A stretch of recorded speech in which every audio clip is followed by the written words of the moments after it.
हाय बच्चों, welcome to YouTube channel. आपका इस यूट्यूब चैनल में बहुत बहुत स्वागत है।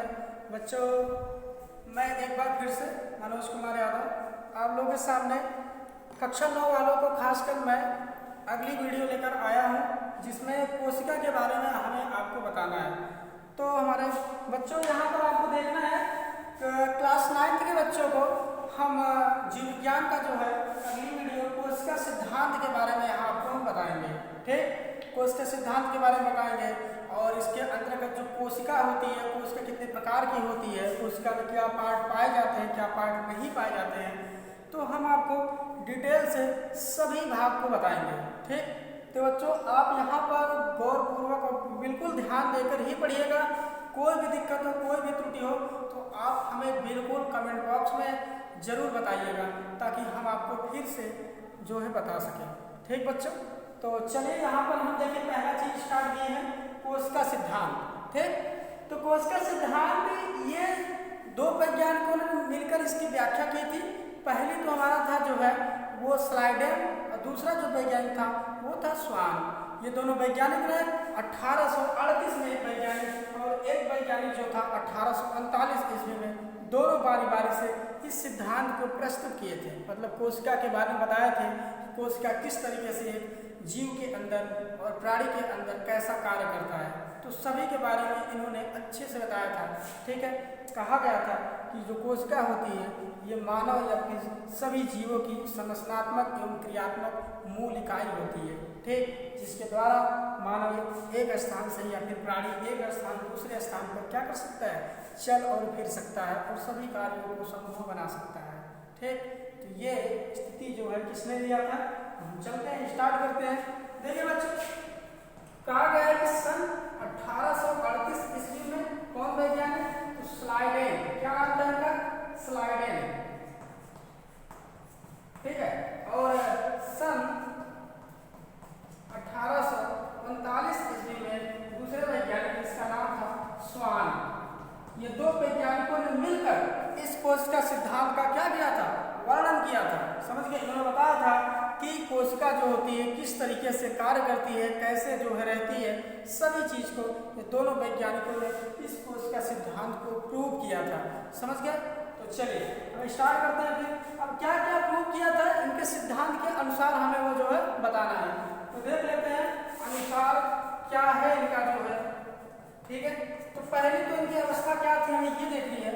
पहली तो अवस्था इनकी ये थी कि कोशिका को शरीर की संरचनात्मक इकाई कहते हैं, क्योंकि यह सभी जीवों का शरीर एक या अनेक कोशिकाओं से क्या होता है, बना होता है। सभी जीवों का जो शरीर होता है वो क्या होती है, किसे कहा जाता है कि ये जीवों के शरीर का क्या होता है, संरचनात्मक इकाई होती है। याद रखिएगा, ये है ना ये सब चीज।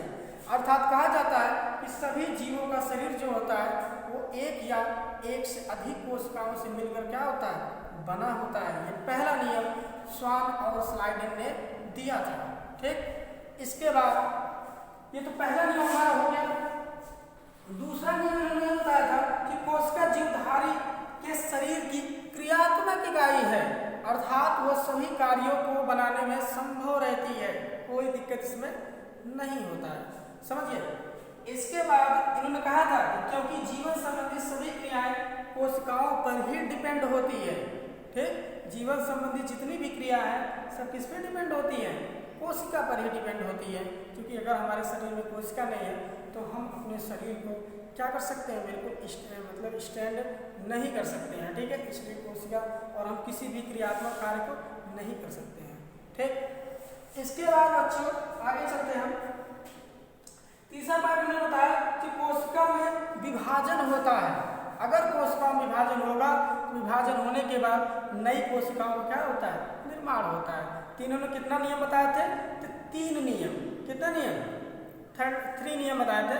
तो पहला रूल इसका ये है कि कोशिका जो होती है वो संरचनात्मक इकाई है, अर्थात सभी की कोशिकाएं जो होती है एक या अधिक कोशिकाओं से मिलकर, सभी जीव एक या एक से अधिक कोशिकाओं से मिलकर बने होते हैं, पहला। दूसरा नियम था कि कोशिका जीवों की क्रियात्मक इकाई है, अतः उसी कोशिका के द्वारा हम सभी कार्य को संभव कर सकते हैं। ये दूसरी हो गई।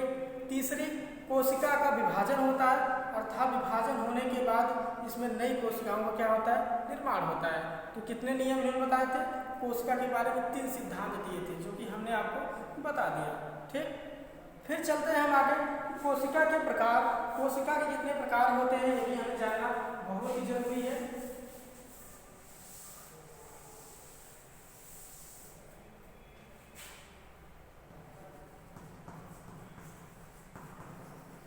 कोशिका के प्रकार बच्चों ध्यान रख देंगे।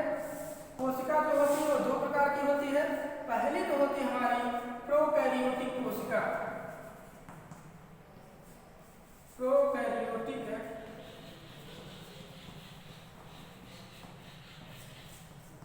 प्रोकैरियोटिक है, और दूसरी जो होती है वो होती है यूकैरियोटिक।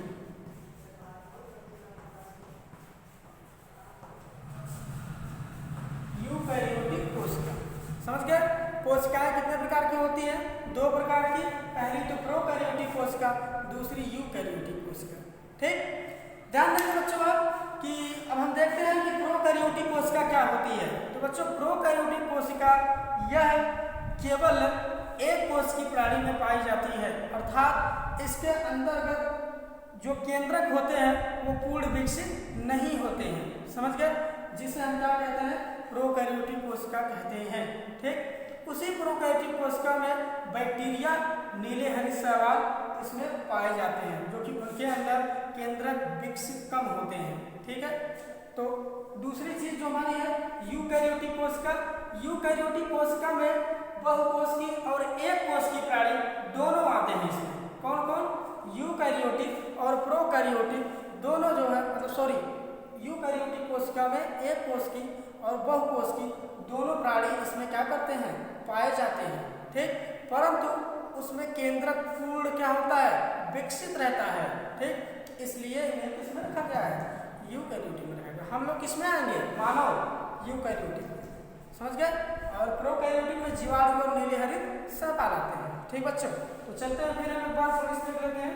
बताया जाता है प्रोकैरियोटिक कोशिकाओं को अर्ध कोशिकाओं के रूप में जाना जाता है। इनके केंद्रक के चारों ओर केंद्रक झिल्ली नहीं होती है। केंद्रक पदार्थ डीऑक्सीराइबोन्यूक्लिक अम्ल का बना होता है जिससे प्रोटीन जुड़े नहीं होते हैं, और ना ही इसके चारों ओर केंद्रककरण होता है। ठीक, तो सीधा सीधा आप जानेंगे बच्चों, हम आपको अभी इसके बारे में डिटेल से बता देते हैं, ऐसे तो आप समझ लीजिए। ठीक है, इसके अंतर्गत कौन कौन आते हैं, जीवाणु आते हैं, और कौन आता है, नीले हरित शैवाल आता है। ठीक, और इसके अंतर्गत कौन आते हैं, मानव। ठीक, और इसके बाद पौधे, जितने भी जानवर या फिर आप जंतु कह सकते हैं, ठीक, जंतु सभी इसके अंतर्गत आते हैं। और एक कोश की प्राणी भी आता है जिसका नाम होता है प्रोटोजोआ, मतलब अमीबा। अमीबा भी इसके अंतर्गत आता है। अमीबा जो कि एक कोश की प्राणी है, परंतु वो इनके अंदर केंद्रक जो होता है पूर्ण रूप से क्या आता है, विकसित होता है, इसलिए इसके अंतर्गत आ सकते हैं, कोई दिक्कत नहीं है। तो चलिए बच्चों हम फिर इसके बारे में आपको जान लेते हैं। देखो बच्चों, यहाँ पर हम इसकी कुछ विशेषताओं के बारे में, लक्षण इसका देख लेते हैं। ठीक, कोशिकाओं का लक्षण देख लेते हैं। पहला तो हमारा लक्षण लिखते हैं और यहाँ लिख लेते हैं प्रोकैरियोटिक,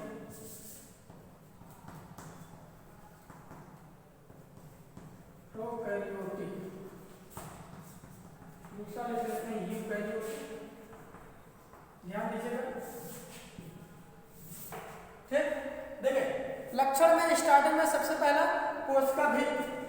ये कोशिका भित्ति किसमें निर्मित होती है और किसमें निर्मित नहीं होती है, हमें पहले ये देखना है। तो ध्यान देना है कि प्रोकैरियोटिक वाले जीव में क्या कोशिका भित्ति पाई जाती है, तो ये किसके द्वारा निर्मित होती है, तो अमीनो अम्ल द्वारा। किसके द्वारा, अमीनो अम्ल द्वारा क्या होता है, निर्मित होता है। अगर कोई पूछ ले कि प्रोकैरियोटिक जीव में कोशिका भित्ति किसके द्वारा निर्मित होती है, किसके द्वारा, अमीनो अम्ल के द्वारा क्या होता है, निर्मित होता है। ठीक है, दूसरी चीज यूकैरियोटिक में बताया जाता है कि सिर्फ पादप कोशिकाओं में पाई जाती है, यही सेलुलोज से निर्मित होती है। इसमें यूकैरियोटिक कोशिका में कहते हैं कि पौधों में पाई जाती है, ठीक है, जो किसके द्वारा निर्मित होती है? सेल्यूलोज के द्वारा क्या होती है? निर्मित होती है। अब आप देखेंगे पौधे की जो त्वचा है वो किसकी बनी होती है? सेल्यूलोज की बनी होती है, ठीक है, जिसे कोशिका भित्ति भी कहते हैं। समझ गए? तो ये चीज है। इसके बाद बच्चों हम आगे चलते हैं। दूसरा चीज हमें देखना है केंद्रक। तो केंद्रक तो आप जान ही सकते हैं, अभी भी हमने बताया है। केंद्रक जो होता है इसमें क्या होता है? कम विकसित। कैसा? कम विकसित रहता है, रहेगा, लेकिन कैसा होगा? कम विकसित केंद्रक, ठीक है। एक तरीके से क्या होगा? अनुपस्थित ही माना जाता है। क्या माना जाता है भाई? अनुपस्थित ही माना जाता है, परंतु इसमें क्या होता है?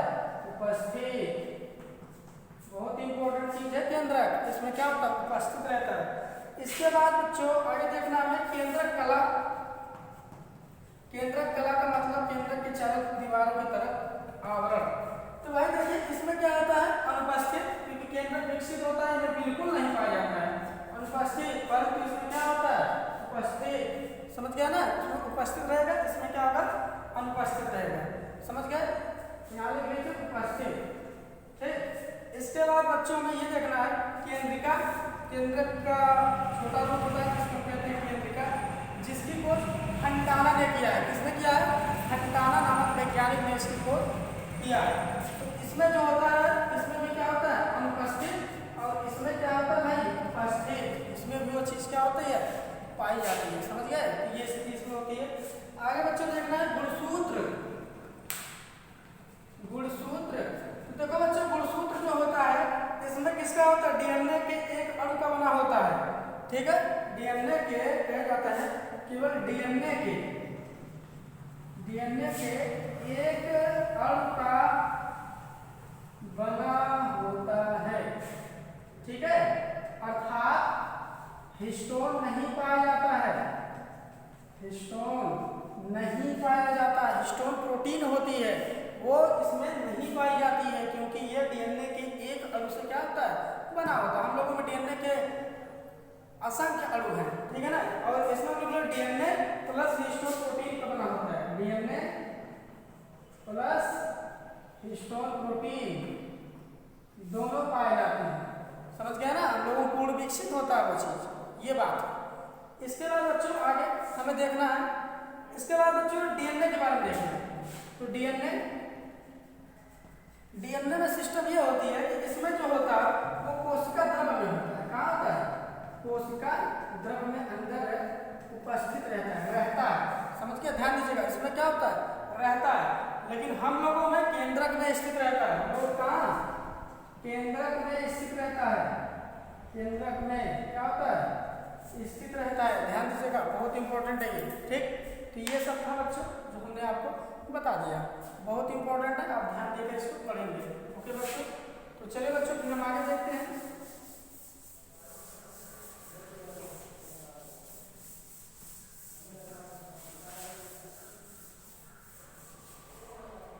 तो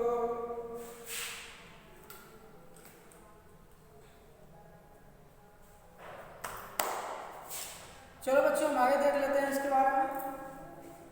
और भी बच्चों इसमें कुछ पार्ट हैं जो हमें पढ़ना है, तो लक्षण में और भी पार्ट है, देख लीजिए। यहाँ हमारा वही प्रोकैरियोटिक है और यहाँ हमारा जो यूकैरियोटिक, ठीक। तो बच्चों में और पार्ट के बारे में ध्यान देना है। कौन कौन पार्ट है? पहला तो हमारा अगला पार्ट हमारा एंडोप्लाज्मिक रेटिकुलम। एंडोप्लाज्मिक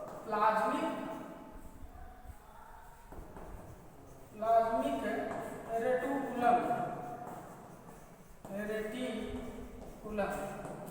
तो देखो एंडोप्लाज्मिक रेटिकुलम ये जो होता है प्रोकैरियोटिक में अनुपस्थित होता है, परंतु उसमें जो होता है उपस्थित है, इसमें नहीं, और इसमें क्या होता है? उपस्थित रहता है। समझ गए? दूसरी चीज हमें देखना है माइटोकॉन्ड्रिया, जो कि बहुत इंपॉर्टेंट है, जो ऊर्जा गृह होती है, ठीक। वो कौन होता है हमें ये देखना है। माइटोकॉन्ड्रिया को ऊर्जा का घर कहते हैं, जिसको ऊर्जा शक्ति कहते हैं। इसमें भी नहीं विकसित, इसमें पूर्ण रूप से क्या होती है? विकसित होती है। समझ गए? इसके बाद अगला जिसको देखना है क्लोरोप्लास्ट, जो हरे पदार्थ के रूप में पाया जाता है। तो ये संभवतः दोनों में विकसित होती है, ठीक, लेकिन परंतु इसमें नहीं, इसमें जो है पाई जाती है, ठीक है ना, इसमें विकसित नहीं होती है और इसमें केवल कहाँ पाई जाती है, पादप में पाई जाती है, केवल किसमें, पौधे में पाई जाती है, याद रखिएगा। इसके बाद बच्चों अगला नाम बताना है राइबोसोम, जो हमारा प्रोटीन संग्रह का कार्य करता है। तो राइबोसोम जो होता है इसमें 70 यस प्रकार का होता है, कितने, 70 यस प्रकार का, और इसमें 80 यस प्रकार का होता है। 70 यस प्रकार का राइबोसोम, यस का मतलब औषधि होता है, और इसमें जो होता है कम प्रोटीन पाए जाते हैं, उसमें ज्यादा प्रोटीन पाए जाते हैं, ठीक है, 70 प्रकार और 80 प्रकार के। दूसरी चीज बच्चों देखना है रसधानी, रसधानी। तो बच्चों रसधानी जो होता है वह इसमें जो होती है अनुपस्थित होती है, और इसमें पूर्ण रूप से क्या होती है, विकसित होती है। ध्यान दीजिएगा, समसूत्री और अर्धसूत्री भाजन दोनों में यह क्या होती है, पाई जाती है, मतलब समसूत्री वाले जीव भी और अर्धसूत्री वाले जीव भी, अर्थात पौधों में भी और इसमें जंतु में भी, दोनों में ये चीज क्या होती है, विकसित होती है। इसके बाद बच्चों आगे देखना है कोशिका, राजधानी तो हो गया, कोशिका अनुपस्थित, और सॉरी इसमें जो होती है केवल पौधों में होती है, सॉरी केवल इसमें पौधों में होती है और इसमें राजधानी भी अनुपस्थित होती है, ठीक है ना, ध्यान दीजिएगा। इसके बाद बच्चों कोशिका विभाजन, कोशिका विभाजन, क्योंकि हम लोगों में ही होता है इसीलिए हम लोग जो है शरीर बढ़ता है, तो इसमें जो होती है कोशिका विभाजन आसूत्री प्रकार का होता है, आसूत्री प्रकार, मतलब विभाग, मतलब टूटेगा नहीं, एक ही रहेगा, थोड़ा सा बढ़ जाएगा बस। लेकिन हम लोगों में एक क्या होता है, समसूत्री के रूप में भी होता है और अर्धसूत्री के रूप में भी होता है, दोनों प्रकार का हम लोगों में होता है, ठीक है, पौधे में समसूत्री और हम लोगों में अर्धसूत्री। इसके बाद बच्चों आगे देखना है एग्जाम्पल के तौर पे कौन कौन इसमें आते हैं, एग्जाम्पल के तौर पे चलिए देख लीजिए कौन कौन आते हैं इसमें। जीवाणु आता है, और कौन आता है, नीले हरित शैवाल, ध्यान दीजिएगा, नीले हरित शैवाल इसमें आते हैं। और हम लोगों में इसमें देखना सभी जंतु, सभी जंतु, पादप, प्रोटिस्टा, ठीक है, कवक, कितने, मतलब 4 जगत, कितने जगत, 4 जगत, कौन कौन से, प्रोटिस्टा, फंजाई, प्लांटी, और इसके बाद जो होता है दूसरा प्लांटी, और तीसरा क्या होता है, एनिमलिया, 4 जगत आते हैं। इसमें केवल मुनेरा, कौन आता है, मुनेरा, इसमें जीवाणु रहते हैं। समझ गए बच्चों, तो ये था इसका जो है कहानी और कथन, ठीक है। इसके बाद बच्चों हमें देखना है कोशिका की संरचना कैसी होती है, तो कोशिका की संरचना के बारे में हम आपको आगे बताते हैं, ठीक है, थोड़ी सी बता देते हैं कैसे क्या होता है इसमें।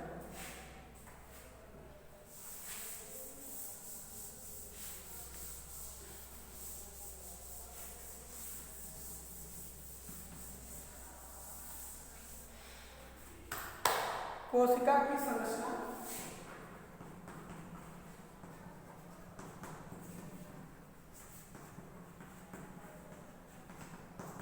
तो बच्चों बताया जाए कोशिका की संरचना जो होती है वो कितने रूपों में होती है, 2 रूपों में होती है ना, उसी को हमें यहाँ पढ़ना है इसके रूप से। अब जो संरचना होती है उसको हम बताया जाए किस रूप में होती है। पहली तो होती है पादप कोशिका, दूसरी जो होती है वो होती है जंतु कोशिका, ठीक बच्चों। तो पादप कोशिका जो होती है कोष्ठीय आकार की होती है, कैसी होती है, कोष्ठीय आकार की। हम आपको थोड़ा सा बता दे रहे हैं किस तरीके से, ये देखिए हमारा तरीका इस तरीके से बनता है, सॉरी तरीके से हो जाएगा, देख लीजिए।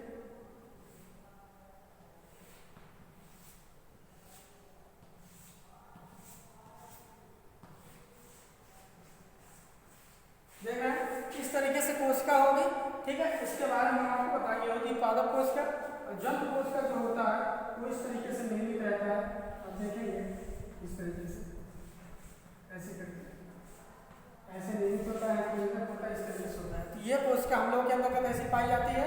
और ऐसी कोशिका जो होती है वो छंद के अंतर्गत पाई जाती है। ठीक है बच्चों, तो बच्चों आज के लिए सिर्फ इतना ही। अगले वीडियो में हम आपको बढ़िया से और भी चैप्टर के बारे में बताएंगे। ओके बच्चों, धन्यवाद।